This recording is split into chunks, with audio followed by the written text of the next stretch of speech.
working in corporate for the past few years now, and I started my time in corporate when I was 20 years old. Right now, I'm 23, I'm still working in the sales department, and it's been a wild ride. And long story short, I've learned a lot about corporate and what it involves, and I came to the conclusion that it is not something I want to do long term. So we're gonna sit here, we're gonna have a chat. I'm gonna be talking to you guys about my beef with corporate, why I don't like it, the things I learned, the realities of it. Also gonna throw my Discord down below.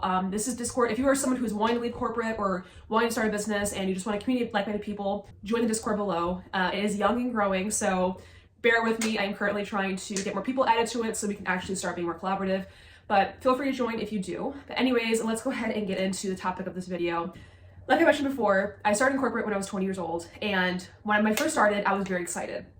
I got a cushy salary, not that cushy, but like at the time I was like, oh my gosh, I'm making this amount of money and I work remotely, I have unlimited PTO, I get to work from my room in my pajamas, and my team seems so great, and we have a great product we're selling. Like I was very, very out of the world excited. Wow, I was in for a reality check. So of course there's always a honeymoon phase to everything. Like when you buy a car, you're excited and you get that buyer's remorse, or you get into a relationship and you have the honeymoon phase for a few months and then you end up, not liking each other or something like that. But very rarely you find a job and you actually do like it long term. But for me, when I first started, it was all great. Like I had a really good manager, team was really great, supportive of me, especially I didn't have a degree, I didn't have any sort of training, I didn't have any skills. Like I was starting from the bottom of the barrel. So I really had to prove myself in the interview, and this was around like 2021 when I got my job. So the job market back then was a little bit more relaxed. Right now, getting a job with no experience is like so fucking hard to do. That's a whole nother thing we can talk about in the video. But I got my job, and the first 6 months were hell. Absolute fucking hell. I not only didn't know what I was doing, I was also dealing with some really, really, really toxic coworkers that I was working with. And yes, you can still deal with this even though you're working remotely. But the thing is that when you're working in corporate, no one's really your friend. No one really is your friend. Like be careful with who you're talking to, what you say, because not everyone has the best intentions for you. And I feel like being a woman in corporate, it is much harder than it is being a male, because I feel like women to women, like we're always kind of like in this silent competition with each other. And it was something I hated, and not every female that I worked with was like that, but there was this one person that, I don't know, she and I just did not get along. And they did not understand that I was newer, that I didn't really know what I was doing, and literally would yell at me, call me up after my work hours to get me to work, to do things for them. And I was beyond stressed. I had no clue what I was doing because I thought this was what it was. I had to work from 7 a to 7 p. I was working 12 hours a day. I didn't know what I was doing. I was overwhelmed with so many different things. I wasn't speaking up because I was scared. Like I had no way of setting boundaries for myself. And I feel like working corporate was a good thing because it was a big learning curve for me, and it taught me a lot about like communication, setting boundaries, time management, and learning how to talk to people professionally, and just learning to protect my time and peace. But that took a long time for me to figure out. So there was an upside of working at corporate, of course, but I dealt with that for about 6 months. And unfortunately, I came to realize that just because someone is treating you poorly doesn't necessarily mean they're going to get fired or have some consequences when it comes to that. So I literally mentioned this to my manager and their manager. We figured out the situation, so I wasn't working with them directly anymore. But again, I was still running into issues with this person, and it was just a constant back and forth battle between us. And I had receipts, I spoke to HR. It was a whole thing. And when I had my first work trip, that's when I came to a realization that, oh, there's a reason why this person is here still. They're very buddy-buddy with a lot of the higher-ups in the business. So I don't know what the beef is. I don't know why. So I was like, okay, I see. That makes sense now.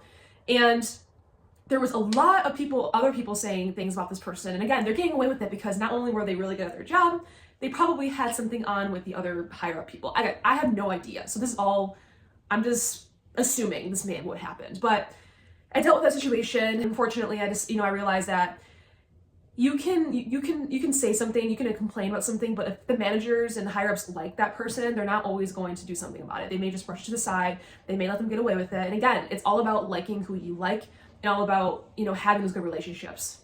Another thing, I was working my ass off. I was trying my best to hit my numbers, and there was other people on my team that were performing well, but they were getting all the praise. They were getting clapped. They were getting promoted. They were getting, they were getting everything, even though their performance was awful. But because they were likable by other people, they were able to get those opportunities. So I learned working corporate isn't all about putting in your hardest work. where you can get, the most back. It's all about the game. People will only promote you if they like you. If they don't like you, really, you're gonna get passed up. And that really does fucking suck. I feel like we shouldn't be basing it off of that. I feel like we should be basing it off of work quality, of course, like how you are in the workplace, not just basing it off because you're their friend or something like that. So that was something I absolutely hated. So I was like, that is not fair. Like, what the hell? Like, I just started here. They've been 2 years ahead of me. I've been getting better performance than them. But again, I'm getting passed up on opportunities because they're likable by leadership and everything like that. So I learned it's about who you know in order to get opportunities, which again, it's part of the whole corporate game. Third thing, raises. Gosh, let me talk about this one. I worked at my job for 2 years without getting anything of a raise, nothing of a raise. And I learned that, you know what, I have to speak up. I have to say something. And I literally went to my manager and boss and I said, hey, like, I want a raise, this and that. They would tell me that, oh, well, we'll see what we can do, even though we're making tons of profits and we're making tons of money. I literally had to go to the ends of the earth to get a raise. And I had so many reasons to justify it, and I actually did get a raise. And it wasn't even all that. It was all shit. And my level pay going in, newer hires are getting more pay than me. Even though I had more experience, even though I was more tenured, even though I was doing a lot, they were making more money than me because they were newer and I was older. So my raise was only like 2.5%, and I'm making like an extra $70 per paycheck, and I'm just like, what the fuck is that? So I got a little bit of a wake up call about that. I was like, you know what? Like, you would think the company would want to retain their employees and try to give them as much money as possible, but that's not always the case. Like, they can replace you like that, of course. And of course they want to attract new talent, so they're going to increase the money. Like, I don't know. It's just so stupid to me. So I finally got a raise, and I was like, all right, fine, I'll take it. And my manager just told me, said, you know what, like, this is just what happens, this is what we do. If you do want a higher pay, you're gonna have to job hop, basically. And I'm like, I really don't want to have to do that because the job economy sucks. So why not just pay your employees right so they don't leave?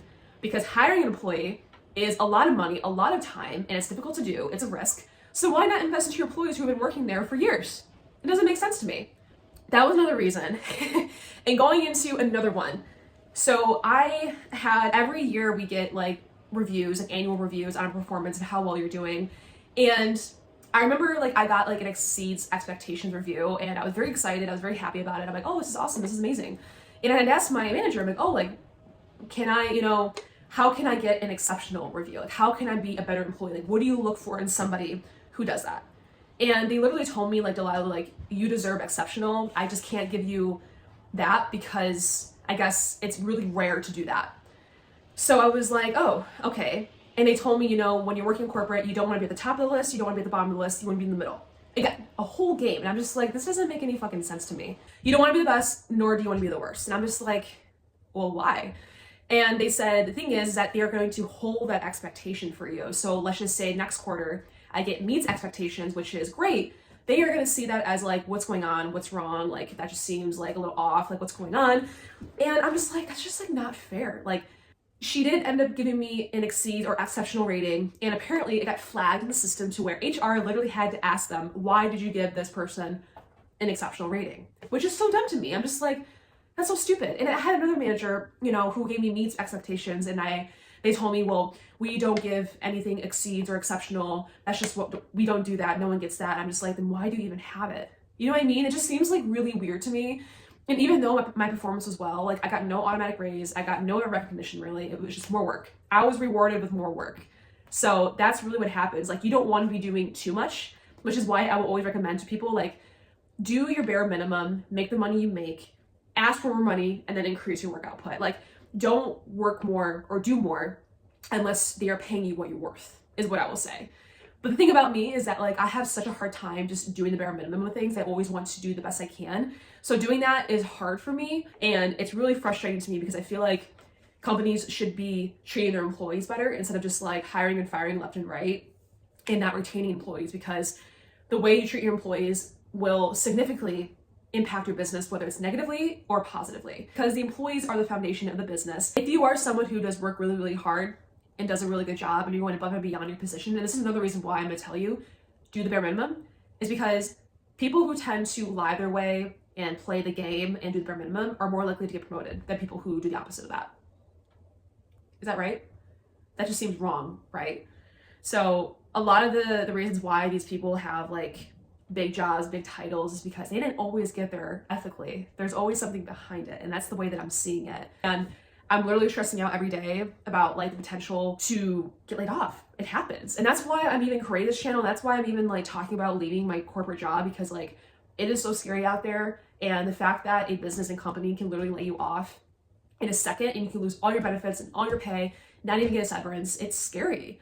And I'm going to continue to preach to people to take control of your life. You don't have to quit your corporate job. You don't have to do that. But at least have something else going on in your life where you're working towards something to make extra income in case you were to lose your job. But anyways, guys, this is the video for today. A little bit messy, a little bit chatty. I may do a video like this like every Sunday. But if you guys did enjoy, please be sure to subscribe, join the journey. I'm currently showing you guys my journey to escaping corporate and starting a business. So if you guys are interested in that, please be sure to give me a follow. I do have my other socials linked below. I am a fitness creator. So if you guys want to learn about fitness stuff coming from me, I do bodybuilding, go ahead and follow those two below.